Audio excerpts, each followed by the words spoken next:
do a little vineyard update, and then we will go in and siphon some wine that has been sitting for, in October will be a year that it's been in the carboy. So let's look at these muscadines and scuppidines.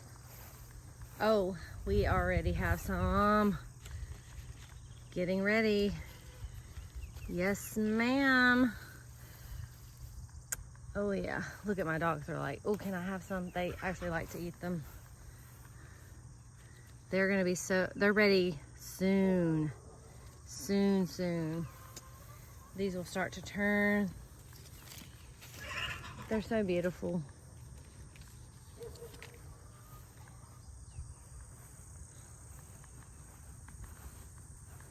I have a mixture between muscadines and scuppernongs.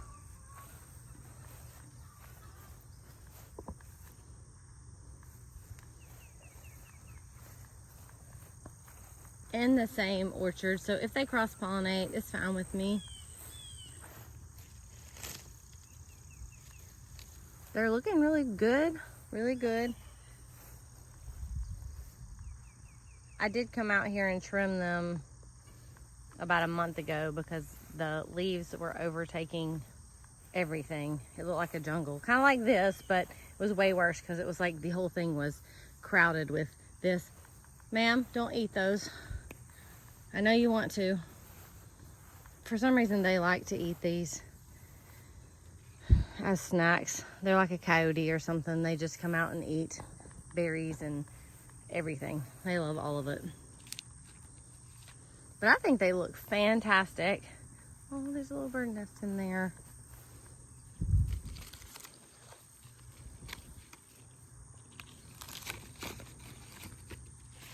The leaves all the way. Well, little bird. I have them housing here all the time. Sometimes it scares me when I'm picking and a bird flies out, so sometimes you just need a jolt in your life. I don't know what happened here. These all dried up. I'll go ahead and just pull those off.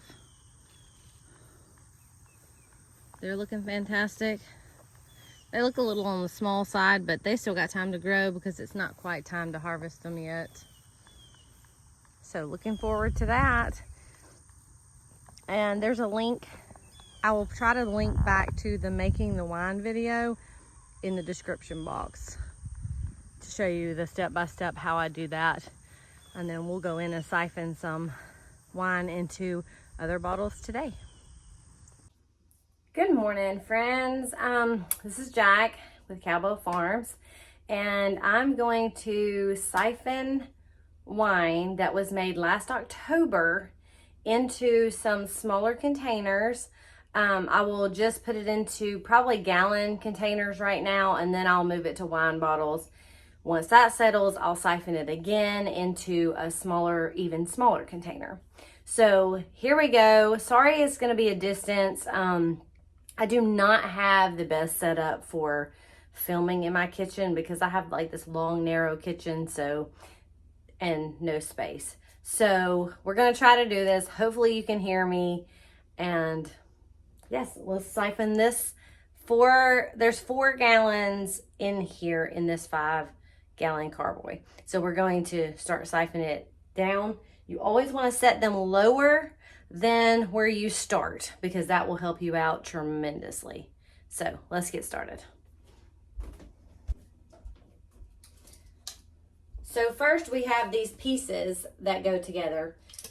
So this glass pipe goes into this container because this is going to act as our pump. You don't have to have a pump action one, but it really does help when it comes down to not stirring up all the bottom. And that way you don't have to like suck on the hose or anything like the old-fashioned way of siphoning gas and all of those things. So then we're going to put our hose onto our pump. All right. Then we're going to take our airlock off of our wine and set it aside. And we're going to slowly lower our pump down into here. And I'm going to go ahead and put this pipe down in my jar. Then we're going to pull this up and make sure that that pipe does not come out. And we're gonna just start pumping like this, and once you get a good flow going, it should continuously flow into your jar.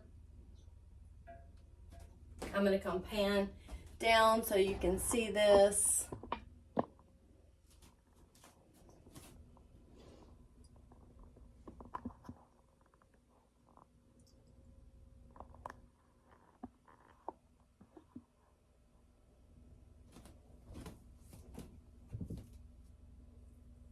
And we just let it go slow and flow.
When I show you the debris that is still in the bottom, this is why we siphon and don't pour, because of all of the leftover sediment is in the bottom. And these will also settle more over time, and then that's why we will siphon again in a couple weeks. We'll do it again, but we usually let these guys sit for over a year or two before we even tap into anything or use it for anything. So they'll just go on the back burner, store in the closet, and sit there and keep on getting better and better with time. As it takes a while. It takes, I would say, 1.5 years, 2 years to even get a good flavor. So that's always time consuming. So you always want to have some on the back burner. So I've got it leading back to 2021 all the way up to now. So we're going to repeat that process with this 1 gallon of muscadine wine that I also have. This is quite big for this, but we're going to use it anyways. Let me set this down because I cannot even get my plug out.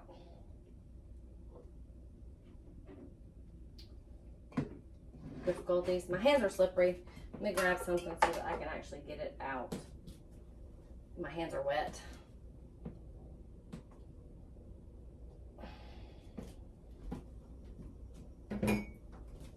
You want to make sure none of that water or vodka or whatever you have in your airlock gets back down into your jug. So make sure you don't accidentally drip anything in there. So that's why you got to be very careful with those airlocks.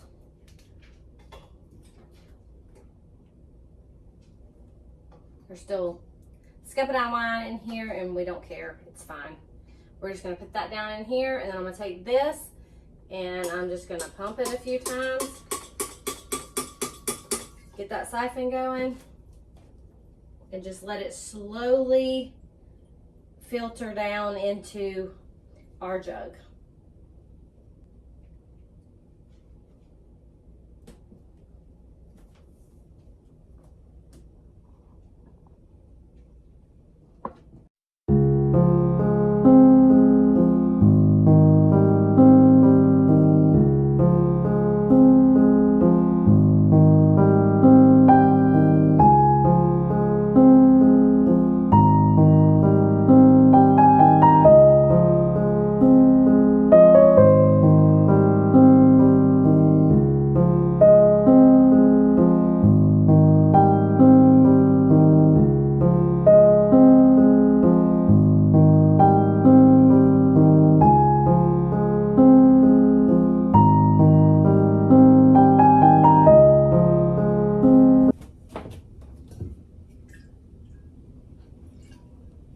this is all the sediment that's in the bottom. So we don't want any of this. You can actually still let this settle a little bit more or run it through a cloth to get some of this, which I will do. I'm gonna strain it, and then I usually label it bottom of the jug so that I know that it possibly could have sediment in it, and then I use that for cooking and things like that. But that way we don't waste any of this, because that's a good amount of wine still in there, even with the debris. And then I'm gonna find a cap for this, and we're gonna cap it. And I don't remember where I put my cap, so maybe this will work. There we go.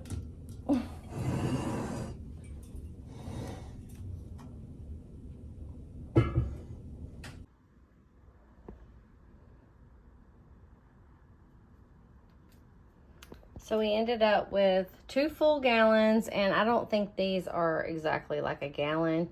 So I think we would have had 3.5 gallons. It looks pretty accurate. And then we have this one, almost 1 gallon of muscadine wine. But there's the difference between siphoning and muscadine. The colors are beautiful on both of them. The siphoning has that beautiful golden color. And of course the muscadine's a lot more purple. I would not call this a red wine necessarily. I would just call it a purple wine. But yeah, that's how we do it.